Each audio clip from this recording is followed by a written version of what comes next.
I've been involved in the creation and sale of sponsorship packages for 15 years, starting with People magazine. And what I've learned over the time are some very valuable tips that I would love to share with you today, because I think sponsorships are a great way to increase your audience as well as to possibly generate incremental revenue. So I would first start with, what are your sponsors' goals? Everybody has different goals and objectives, just like you do.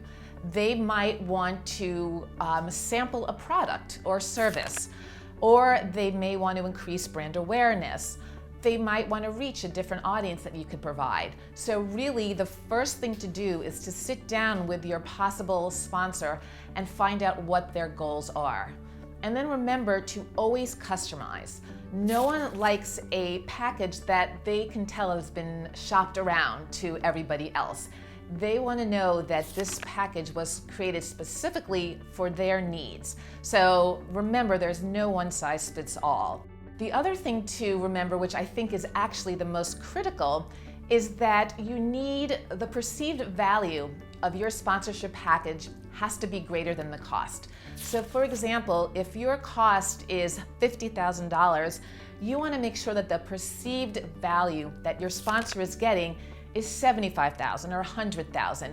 They need to feel good about what they're doing, because they have to go back to their company, to their shareholders, to their customers, and really make a case for why they're spending this money. So if they could show that it's meeting their objectives, it's a lot easier to make the sale. And so knowing what their objectives are in the beginning, it puts you ahead of the game. And the last thing to remember is that execution is everything. You can have the best sponsorship package, but if you don't pay attention to your sponsor and provide them with everything that you promised in that package, you are not going to get that sponsor again. And it's really difficult to find a good sponsor, and you want to keep them for a long time. So really treat them well. So remember, when you create a sponsorship package, really put yourself in your sponsor's shoes. Really think from their end, what do they need? What value can you provide? How can you help them with their objectives? And if you do that, then you're much more likely to be able to sell a sponsorship and actually to create a long-term relationship.